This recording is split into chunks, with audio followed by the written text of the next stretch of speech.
Hi, I'm Christie, and welcome to All About Food. Today I'm going to teach you how to cook munggo or ginisang monggo. We need 250 grams munggo beans,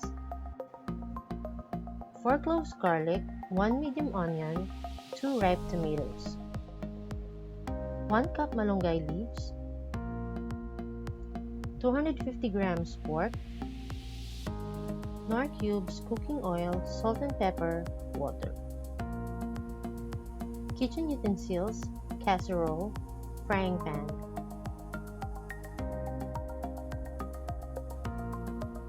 Preheat your pan. Put half a teaspoon of cooking oil. Rendering the fat of the pork. By pan frying the fat part of the pork.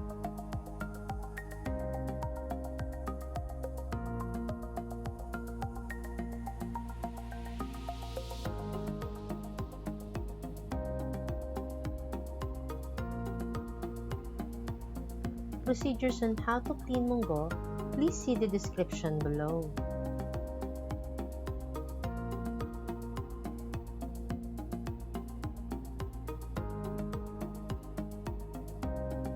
Boil 750 ml of water and add the monggo beans.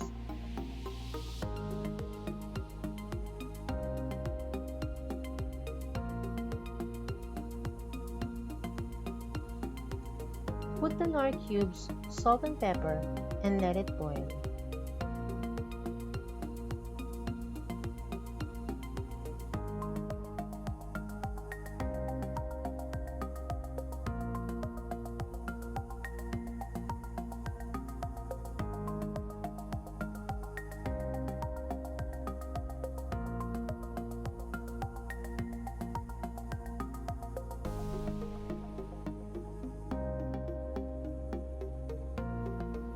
Put the lean part of the pork, fry until golden brown.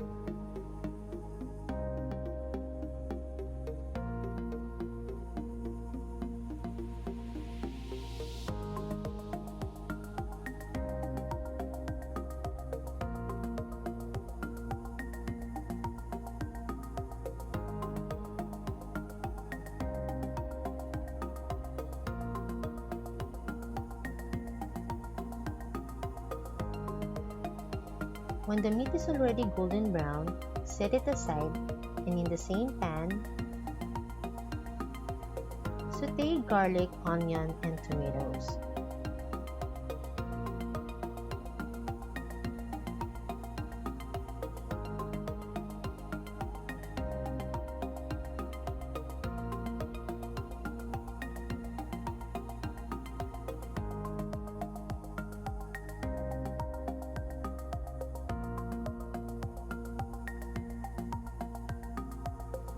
Add the cooked pork.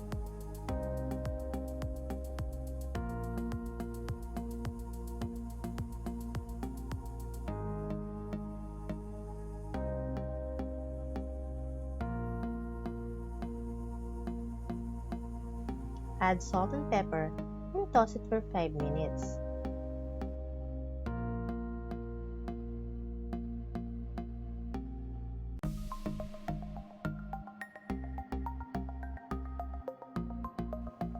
Add the sautéed pork to your boiling munggo.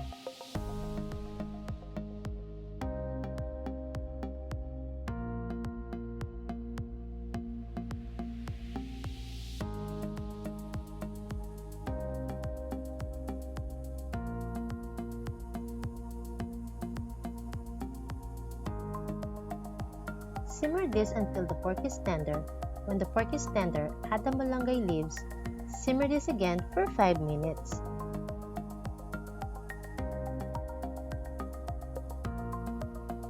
Turn off the heat and serve immediately.